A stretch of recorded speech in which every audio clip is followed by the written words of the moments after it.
Hey everybody, welcome back. I was thinking about doing an update to the gaming Nook, video, but then I thought, nothing's really changed that much. Yeah, we took out the Sony flat panel because we had a TV blow up somewhere else, and we're using that in that other room now. And I decided, well, you know what? I'm going to make use of this 16 by 9 HD 1080i CRT, which was, much better for the room. It fit in that little area of this computer desk. And then I use just a smaller TV up there, so if my wife's in there with me and she wants to watch something, she can watch something while I'm playing the game in the retro Nook here. But this got me more thinking. Yeah, how and where do you game in your house? Is it one location? Do you game in your living room? Do you have a dedicated room?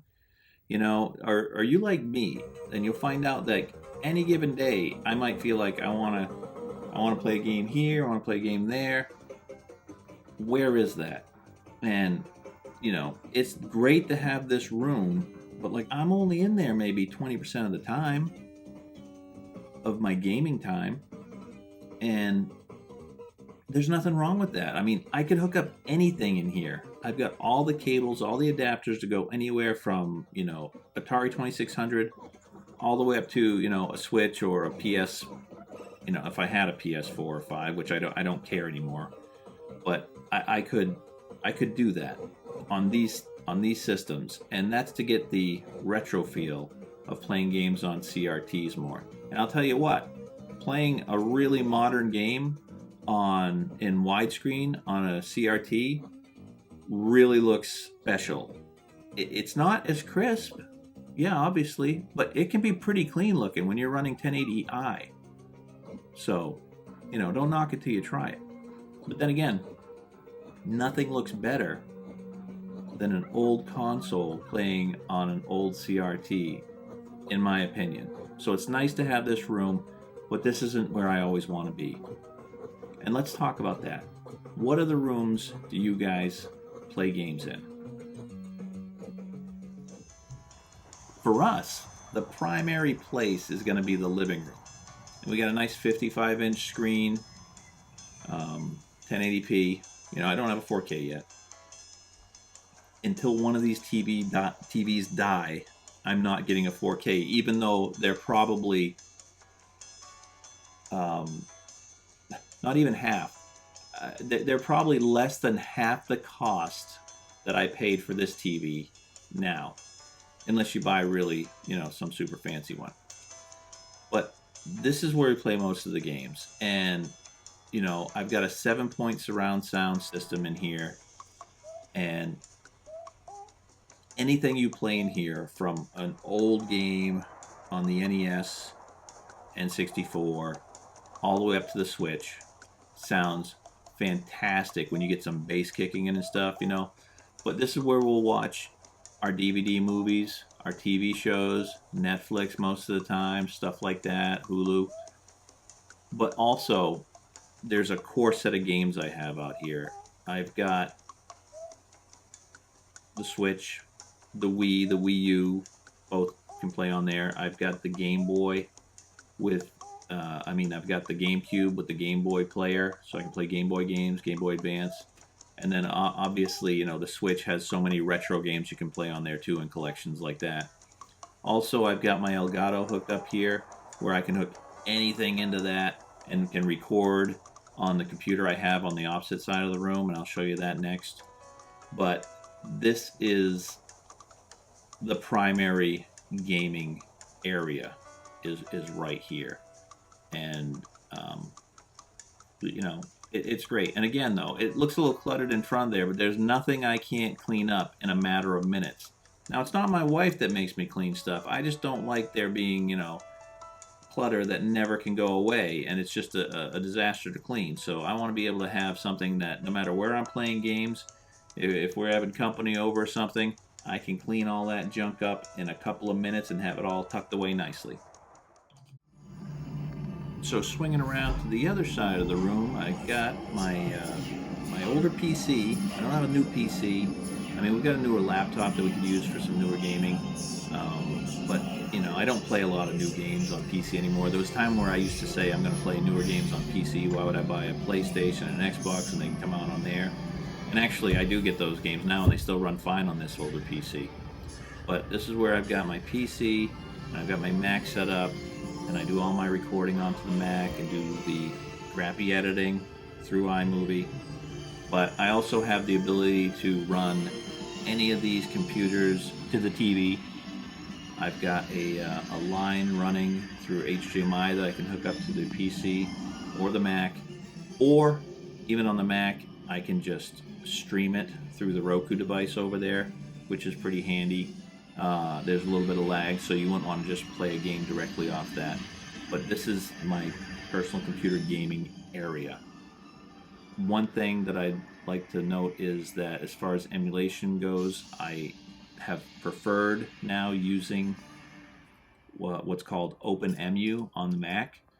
I've got all my ROMs, obviously they're not the ROMs ripped from my stuff, but all the games I own in ROM format dumped into there, so at any given time I can play really quickly without interrupting if my wife's watching a TV show or something and still being in the same room. And even, looking at these things, I don't have a cassette player for a Commodore 64.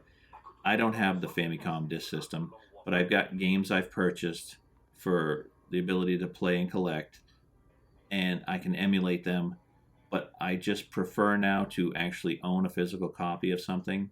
But don't get me wrong, if you don't actually own them, I don't care, because I understand the hypocrisy of trying to be able to get ROMs that don't exist, or the money doesn't even go to the original people making the games because someone's just selling an old cartridge or something for like $10,000. So it's all crazy to me. But just as a side note too, hey, if you guys want to play on a Mac with a nice retro controller, use the ones that Nintendo make. Yeah, that's right. Even the kitchen table's not safe. I don't know about most families now, but we don't eat at the kitchen table much anymore. Unless, a family's over, or it's a holiday, or we're just like, you're going to sit with the family for a change, which, that doesn't work that good either. But yeah, I've got, a TV set up here, some Edifier speakers. We can play some PC games. I got hiding under here an old PC that I can use to play some MAME games, and the little X arcade stick that I tuck right back under on that bench under there. And then I've got Auto Bleem on this PlayStation Mini so that I can play just about any ROM I own, because I've got every ROM I own on that now pretty much, and it's an all-in-one unit, so I can just plug that one thing out there. And then, sometimes I'll throw something on there like the Mac or something. But the real key is that whatever I do, wherever I play games that aren't the gaming Nook, I got to be able to clean that up in about 2 minutes. So as you can see here, I was able to tear all that stuff apart and still have a few sands left in the glass. So, success on that. All right, so down in the old game Nook, which was the family room essentially, there's still lots of games and DVDs and stuff down there, and records and things like that. So, but again, this is going to be more and more my wife's room as time goes on. So, oh, look at this record I found recently at the dump. Look at this. Is this the most wild cover you ever seen? Amazing. Fantastic. But, this is switching more and more to my wife's room. We're getting the Harry Potter Legos back out properly. We're rebuilding them all. We're dusting them because dust is a nightmare everywhere. This is still a room where we can hook up anything to this TV. That old 2005 is a Convergence CRT, has all the hookups you need right up to HDMI. So, as far as the bedroom goes, I don't really play many games in here ever, but what I might do at night, I might play on my iPad a little bit. That's an old 2011 iPad. Yeah, I'm still kicking that thing. But also, when I was younger and the Game Boy came out, I used to play games to fall asleep, so I've got that habit still in me once in a while. So I've got this Game Boy Color knockoff, which is able to play Game Boy and Game Boy Color games, and it suits me just fine. And once in a while, that might be a little gaming session right before bed, and that's about it. All right, so here's the back half of my my garage, and yeah, I've got stuff out here too. I just cover it up with some old fitted sheets, you know, to keep them clean, keep them dust free. You know, this is stuff that doesn't fit in the house, or like older things like that's my old speakers from 1989. Yeah, they're still working. There's a TV I got down the road from a neighbor for $10. There's oh my gosh, just some old speakers I had. Or here's a cheap, I think I spent $4 or $5 on this graphic equalizer just because it looks cool now. It's a piece of crap. But this Insignia, I spent like 15 bucks on this. This TV right here, I found this TV at the dump. It's 35 inches. It's huge.